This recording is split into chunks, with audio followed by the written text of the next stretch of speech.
Sure. The idea was to bring together films from a 40-year-long tradition of feminist cinema, which started in the USA, mainly as part of the direct cinema documentary movement. The idea of being a fly-on-the-wall observer, particularly coming out of the civil rights era protests, and also a very strong confessional witnessing idea of testimony about lives that didn't usually appear on screen.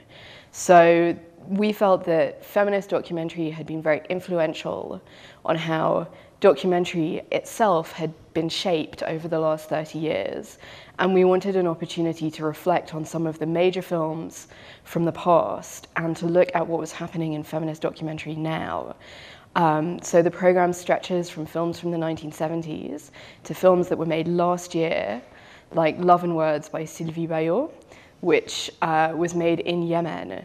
So we feel that we're also touching on some of the political issues that are happening right now around self-determination, women's rights, and struggles, post-colonial struggles that are still ongoing and that have been documented by feminist cinema from a woman's perspective since the 70s. I think one of the things that feminism and feminist documentary did in particular was look at the economic realities of women's lives. Women are often the poorest, the most affected by problems with employment and state funding, which we're seeing, I think, globally at the moment. So it's very topical again that one of the things that happens when there's a recession is that programs to support childcare, programs to support women's health, programs around migration are cut. So work by someone like Ursula Biemann, the Swiss director, she uses women's lives as an entree to look at the whole economic system of capitalism and globalization.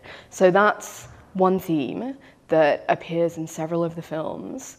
Questions about race and ethnicity and how those affect people living in different cultures from Mexico to Yemen, the UK, are also very present. So there's an awareness of different kinds of identity and different questions of what it means to be a person that appear, for example, in a film like Black and White by Rebecca Swan, which uses gender as a way to ask deeper questions about how we define ourselves as human. And I think anyone can see that film and find something for themselves in it. I think that's a great question. And I think a documentary like Cecilia Barriga's Granada 30 años después shows, on the one hand, that it's been very powerful. It's brought many women together who may not have had the tools before to speak out, both as filmmakers and as participants in the documentary. And on the other hand, some of the things that people are campaigning about 30 años después are the same. So it's given women a voice, sometimes a national platform, sometimes an international platform, with women's film festivals, and the way in which the language of feminist documentary has shaped mainstream documentary and given rise to mainstream documentary makers like Barbara Koppel, for example, who's continued to make films about women, or Kim Longinotto, who makes campaigning films on women's issues around the world. But at the same time, some of the questions and some of the really urgent needs, like the treatment of women in war zones, remain the same. But people keep campaigning, and I think that's the most powerful thing. And feminist documentary keeps developing new languages. As fast as MTV can steal them, it makes more. So I think that's very powerful. The process was to go to the library to talk to the people that Elena and I know who work in the academy, because there's always been a very close relationship between feminist filmmaking and academic discussions. Many of the documentaries from the 70s and 80s owe their continued existence to circulation by professors showing them to their classes and discussing them really passionately. So we wanted to participate in that history and to find essays that gave, as you say, an overview, that didn't just talk about one film or one filmmaker, and that didn't just talk about sex and gender and women's oppression, but made bigger arguments about the nature of documentary. So the essays were working with the whole purpose of punto de vista.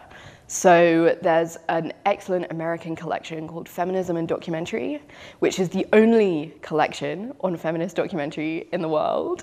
And we began there and we looked at other references, and we were particularly excited to find 2 books from Mexico, one that detailed work from Central and Latin America from the 70s and 80s, and one talking about contemporary video practice.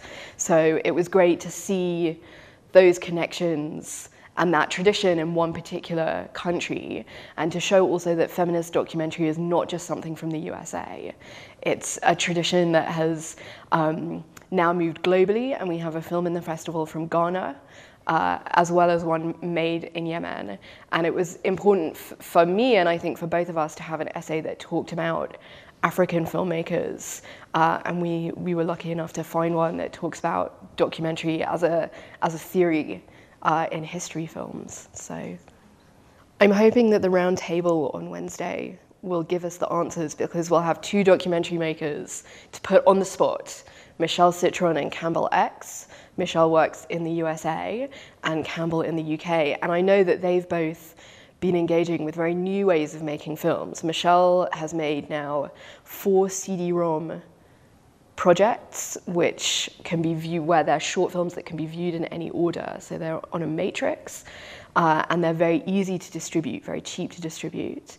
And she's been making them as low budget, no budget experimental documentaries. Some of them have acted segments, some of them are just documentation of archives. And Campbell's been making a fiction film, but based in a real subculture in London, part of the queer subculture, which she's funded through an organization called Indiegogo, which is crowdsourced funding. And I know that Sheffield Docfest in the UK used this to create the first crowdsourced festival documentary this year. So both the economic and the aesthetic possibilities, I think we'll hear about on Wednesday night.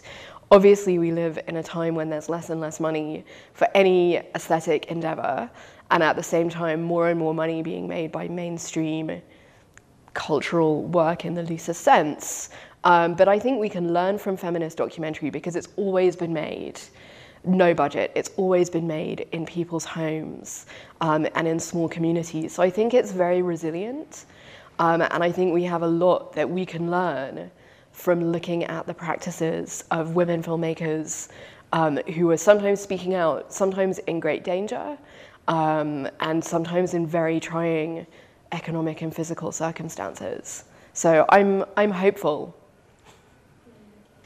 I just wanted to add, if people are at home wondering about coming to the festival, and maybe you're watching live video feed or blogs from Yemen or Turkey or from Egypt, we have films from all 3 of these countries in the retrospective, and all of them are about exactly the personal being political, about putting your body in public space to assert your rights. And this is a theme in feminist documentary from the 1970s. Films like Agnes Varda's Réponse des Femmes, and the film we have from Cine de Mujer in Mexico, Rompiendo el Silencio.